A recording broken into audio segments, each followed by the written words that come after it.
हिंदी में यूपीएससी की तैयारी से संबंधित प्रोग्राम्स को देखने के लिए सब्सक्राइब करें स्टडी IQ IAS हिंदी। नमस्कार, स्टडी IQ IAS हिंदी में आपका स्वागत है। मैं हूं अमृत उपाध्याय।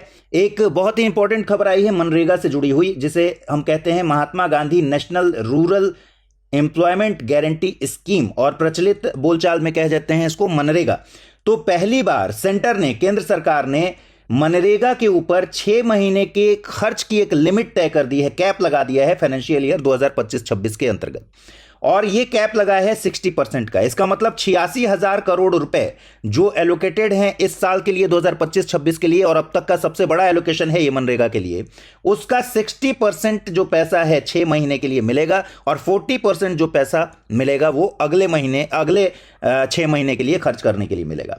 देखिए यहां लिखा हुआ है, इंडियन एक्सप्रेस से हमने इस खबर को लिया है। Although the ministry of rural development initially resisted the finance ministry's proposal to bring the rural jobs guarantee scheme under the monthly quarterly expenditure plan. तो ये मंथली एक्सपेंडिचर प्लान या फिर क्वार्टरली एक्सपेंडिचर प्लान, ये finance ministry का एक expenditure plan है, व्यय के लिए एक सिस्टम बनाया हुआ है खर्च के लिए, जो कि 2017 से ही शुरू किया गया है। अभी चल रहा है 2025, अभी तक इसमें शामिल नहीं किया गया था। क्यों शामिल नहीं किया गया है ये हम आगे देखेंगे। लेकिन पहले तो जब रूरल डेवलपमेंट मिनिस्ट्री है, जो ग्रामीण विकास मंत्रालय है जिसके अंदर चलता है, जिसके अंतर्गत ये मनरेगा का कार्यक्रम, उससे जब प्रपोजल उसे मिला फाइनेंस मिनिस्ट्री की तरफ से कि इस पर कैप लगा दिया जाए, तो उसने रेजिस्ट किया, विरोध किया।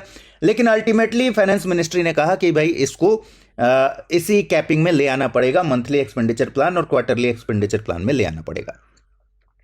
तो 2 क्वार्टर के लिए हो गया कि 60% की ही कैपिंग होगी, यानी बजट एलोकेशन का 60% मिलेगा खर्च करने के लिए। आइए इस खबर को देखते हैं और साथ में देखेंगे कि मनरेगा के बारे में पूरी जानकारी क्या है। फिलहाल देखते हैं करंट न्यूज क्या है। 2025-26 की पहली छमाही की बात हो रही है, यानी 2 क्वार्टर की बात हो रही है। इसके लिए महात्मा गांधी राष्ट्रीय ग्रामीण रोजगार गारंटी योजना के तहत खर्च को वार्षिक आवंटन के, यानी 86,000 करोड़ रुपया जो करंट एलोकेशन है, उसका 60% पर लिमिट कर दिया गया है, कैप कर दिया गया है। तो 86,000 करोड़ का 60% पहले 6 महीने के लिए मिलेगा, और यह पहली बार हुआ है, इसलिए बहुत ज्यादा जरूरी है कि मनरेगा के बारे में आप पूरी बात जान लें। अब तक ग्रामीण रोजगार गारंटी योजना मांग संचालित कार्यक्रम के रूप में संचालित होती रही है, और ऐसे में ऐसी कोई खर्च सीमा नहीं थी। क्यों नहीं थी? देखिए, यह कार्यक्रम ही है, डिमांड बेस्ड प्रोग्राम है। मतलब मनरेगा के अंदर जो काम कर रहा है व्यक्ति, वो एक तो अकुशल श्रमिक है, वो पहुंचता है और मांगता है काम, वो काम के लिए डिमांड करता है। तो काम की मांग वो व्यक्ति कर रहा है, और ऐसे में करोड़ों लोग ऐसे काम की मांग कर रहे हैं, काम ऐसे शुरू किए जाते हैं, उनमें काम के लिए डिमांड करने वालों को गारंटी किया जाता है कि भैया काम देंगे, और काम नहीं दे पाएंगे तो फिर मुआवजा देंगे, भत्ता देंगे। ठीक है, तो ऐसे में यह कभी डिसाइड नहीं हो सकता था कि पहले 6 महीने में कितने लोग काम मांगेंगे या अगले 6 महीने में कितने लोग काम मांगेंगे। इस हिसाब से कोई खर्च की सीमा तय नहीं की जा सकती थी। लेकिन जो मंथली एक्सपेंडिचर प्लान और क्वार्टरली एक्सपेंडिचर प्लान के अंतर्गत ले आया जाएगा इसको अब, जो कि एक व्यय नियंत्रण तंत्र है। मैंने बताया 2017 से ही फाइनेंस मिनिस्ट्री ने इसको शुरू किया था, और इससे अब तक मनरेगा को बाहर रखा गया था। वित्त मंत्रालय ने 2017 में इसको शुरू किया था और इसके दायरे से बाहर था। 2025-26 वित्तीय वर्ष की शुरुआत में ग्रामीण विकास मंत्रालय को वित्त मंत्रालय ने MEP और QEP ढांचे के तहत मनरेगा को भी शामिल करने का निर्देश दिया है। और वित्त मंत्रालय ने 29 मई को ग्रामीण विकास मंत्रालय को सूचित किया कि वह वित्तीय वर्ष की पहली छमाही में मनरेगा के वार्षिक व्यय का 60% ही खर्च कर सकता है। एक प्रॉब्लम जो टेक्निकल आने वाली है कि देखिए, पिछले बार के जो पिछला साल था, पिछला वित्तीय वर्ष था, उसमें अभी 21,000 करोड़ रुपए की देनदारियां लंबित हैं, यानी पेंडिंग पेमेंट्स हैं अभी जो मनरेगा के ऊपर पेंडिंग चल रहे हैं। 86,000 करोड़ रुपए का अगर आपने 60% ही दिया 6 महीने के लिए, तो इस 60% का एक बड़ा हिस्सा इस 21,000 करोड़ रुपए को सेटल करने में चला जाएगा। तो सवाल है कि काम कैसे होगा, ये एक बड़ा चैलेंज आने वाला है। ठीक है, जबकि मजदूरी का भुगतान इस पूरे कार्यक्रम में 15 दिनों के भीतर अनिवार्य किया गया है, 15 दिनों के भीतर किया जाना चाहिए। हालांकि देरी की बहुत सारी शिकायतें आती हैं, लेकिन जब ये प्रोविजन है 15 दिनों के भीतर भुगतान का, और इतनी बड़ी देनदारी है, हर साल कुछ ना कुछ देनदारी रह जाती है, तो इस 60% में कैसे काम चलेगा ये देखना होगा। अब आगे हम मनरेगा के विषय में पूरी जानकारी लेंगे, कब शुरू हुआ, क्या उद्देश्य है, उसके बारे में एग्जाम के लिहाज से पूरी जानकारी ले लेंगे। लेकिन 10 जून से एक बैच शुरू हो रहा है। अगर यूपीएससी की आप सिस्टमेटिक तैयारी करना चाहते हैं, अमृत लाइव कोड यूज कर सकते हैं। 29,999 रुपये में आपको ये बैच मिल जाएगा। प्रतिज्ञा बैच है, शाम की 6 बजे की बैच है 10 जून से।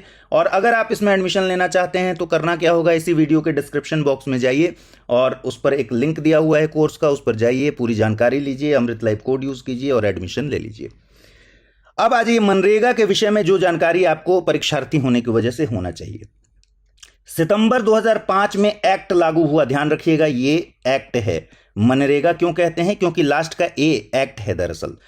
महात्मा गांधी राष्ट्रीय ग्रामीण रोजगार गारंटी एक्ट सितंबर 2005 में लागू हुआ और पहले चरण में 200 जिलों में इसको लागू किया गया, नोटिफाई किया गया 2 फरवरी 2006 से। 2008 में इसको पूरे देश के लेवल पर लागू कर दिया गया, पूरे देश में लागू हो गया। इसमें सिर्फ वो जिले नहीं थे जो कि पूरी तरह से 100% शहरी हैं। 100% शहरी जिलों को अगर छोड़ दिया जाए तो पूरे देश को ये प्रोग्राम 2008 से कवर कर रहा है। और ध्यान दीजिए हमेशा कि इसमें ग्रामीण वर्ड है, तो ग्रामीण लोगों के लिए ही है ये। अब उद्देश्य क्या था, हर ग्रामीण परिवार को, और इससे सवाल एक बार यूपीएससी पूछ चुका है तो यहां स्टार कर लीजिएगा, हर एक ग्रामीण परिवार को जिसके वयस्क सदस्य अकुशल शारीरिक कार्य करने के लिए स्वेच्छा से तैयार हों। तो फिर इसमें कीवर्ड्स क्या हैं, एक तो ग्रामीण परिवार के वयस्क सदस्य, और कुछ भी नहीं है, बिलो पॉवर्टी लेवल ये सब कुछ नहीं है। ग्रामीण परिवार का वयस्क सदस्य जो अकुशल शारीरिक कार्य करने के लिए स्वेच्छा से तैयार हो, उसे वित्तीय वर्ष में कम से कम 100 दिनों का गारंटीकृत मजदूरी रोजगार उपलब्ध कराना, यही इसका उद्देश्य था। ग्रामीण लोगों की क्रय शक्ति में सुधार हो जाए, ये उद्देश्य था। ग्रामीण भारत में गरीबी रेखा से नीचे रहने वाले लोगों को अर्ध या अकुशल कार्य प्रदान किया जा सके। देश में अमीर और गरीब के बीच के अंतर को कम करने का प्रयास किया जा सके। अभी मान के चलिए कि 13-14 करोड़ लोग इसमें रोजगार कर रहे हैं।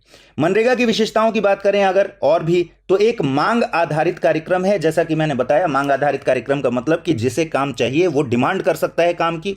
मजदूरी चाहने वालों को काम की मांग के आधार पर काम मिलने का प्रावधान है।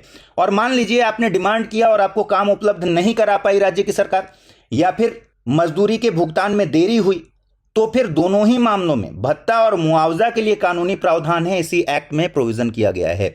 और इस भुगतान को वहन करता है राज्य सरकार, इसलिए राज्य सरकार को काम देना मजबूरी है।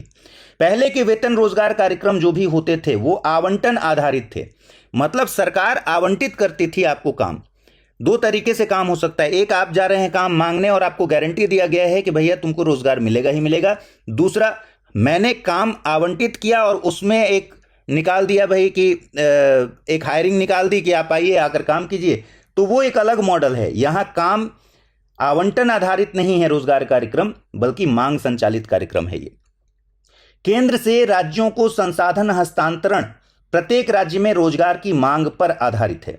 तो जितना रोजगार डेवलप करेगा राज्य सरकार, जितने तरह के काम करवाएगी राज्य सरकार, उसी हिसाब से संसाधनों का हस्तांतरण केंद्र सरकार करेगी। राज्यों को रोजगार उपलब्ध कराने के लिए यह अधिनियम प्रोत्साहित करता है। कैसे करता है, क्योंकि अकुशल श्रम लागत का 100% केंद्र सरकार उठाती है इसमें खर्चा, और कार्यक्रम की सामग्री लागत का भी 75% केंद्र सरकार वहन किया जाता है केंद्र सरकार द्वारा। यानी राज्य सरकार को वो काम कराना है, सामग्री लागत का 75% सेंटर उठा लेगा खर्च, और अकुशल श्रम लागत यानी जो मजदूरी दी जा रही है उसका तो 100% केंद्र सरकार ही उठा रही है। यहां से क्वेश्चन कभी आपसे पूछा जा सकता है। मनरेगा मजदूरी रोजगार के लिए कानूनी गारंटी प्रदान करता है, और कानून का नाम आपको पता है। राज्यों द्वारा समय पर मान लीजिए काम उपलब्ध नहीं कराया गया तो क्या होगा, राज्यों को ही बेरोजगारी भत्ते का खर्च उठाना पड़ेगा, राज्य सरकारों को ही उठाना पड़ेगा। इसलिए काम उपलब्ध कराने की जल्दबाजी राज्य सरकारों में होनी चाहिए।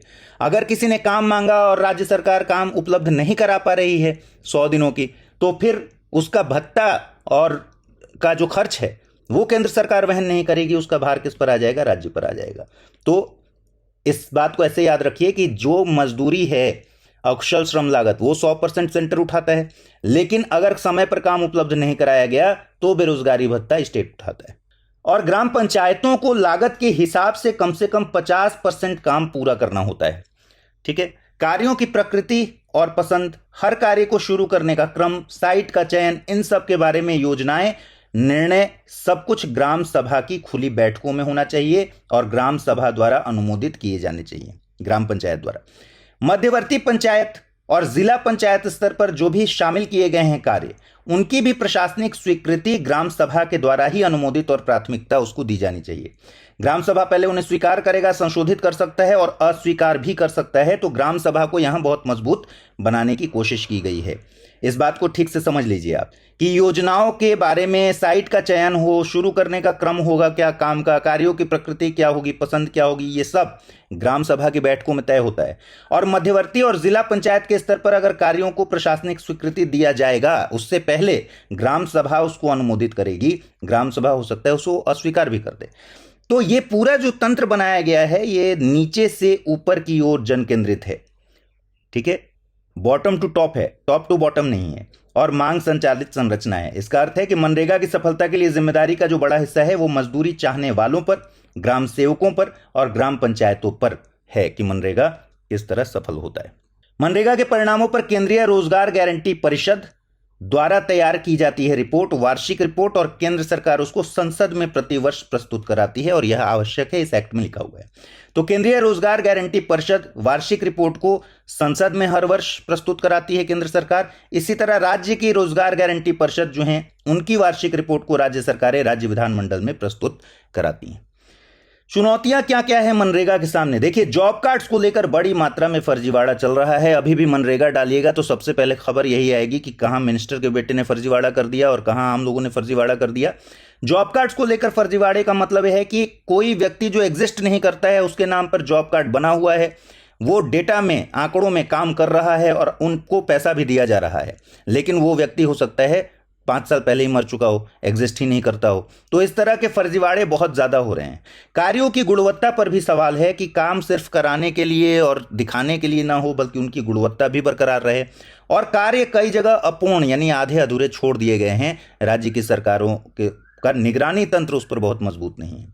और मजदूरी वितरण में देरी, जबकि 15 दिन के भीतर ही मजदूरी दे दिया जाना चाहिए था, लेकिन इसमें बहुत ज़्यादा चैलेंज है, इसमें बहुत ज़्यादा पॉलिटिकली जो इन्फ्लुएंस्ड फैसले होते हैं उस तरह का कुछ दिखाई पड़ता है कि इसमें कास्ट वाला भी इशू आता है कि किस कास्ट के लोगों को जल्दी पैसा मिल गया, ठीक है। इस तरह की बहुत सारी प्रॉब्लम है। मजदूरी वितरण में देरी एक आम दिक्कत है, चुनौती है जो अभी तक रिजॉल्व नहीं हो पाई है। लेकिन हाँ, मनरेगा अपने आप में एक बहुत ही शानदार प्रोग्राम है, इसमें कोई डाउट नहीं है, और दुनिया का सबसे बड़ा रोजगार गारंटी प्रोग्राम है। चलिए इस पर एक क्वेश्चन देख लेते हैं। महात्मा गांधी राष्ट्रीय ग्रामीण रोजगार गारंटी अधिनियम के संदर्भ में निम्नलिखित कथनों पर विचार करें। यह योजना ग्रामीण परिवारों को प्रतिवर्ष कम से कम 100 दिनों का अकुशल मजदूरी रोजगार प्रदान करती है, ठीक है, इसको अधिनियम कर लीजिएगा, ये एक्ट। वित्त वर्ष 2025-26 के लिए केंद्र सरकार ने पहली बार मनरेगा के खर्च को पहले 6 महीनों में 60% तक सीमित करने का निर्णय लिया है। मनरेगा को मासिक त्रैमासिक व्यय योजना के तहत लाने का प्रस्ताव ग्रामीण विकास मंत्रालय ने शुरू में ही समर्थन दिया था। आपको बताना है कौन से कथन सही हैं, केवल 1, 1 और 2, 2 और 3, या फिर केवल 3। तो आज इस वीडियो में इतना ही। इसमें हमने विस्तार से जाना है मनरेगा के बारे में। आप एक शॉर्ट नोट्स जरूर बना लीजिएगा और इस क्वेश्चन का भी आंसर जरूर दीजिएगा मुझे कमेंट सेक्शन में। आपको मैं आंसर कहां दूंगा? अमृत उपाध्याय 007 अपने टेलीग्राम पर, और अमृत उपाध्याय 007 ही मेरे इंस्टा का पता है। आप मुझसे चाहें तो जुड़ सकते हैं। अगले वीडियो का इंतजार कीजिए, एक महत्वपूर्ण जानकारी लेकर फिर से हाजिर होंगे। ख्याल रखिए अपना। नमस्कार।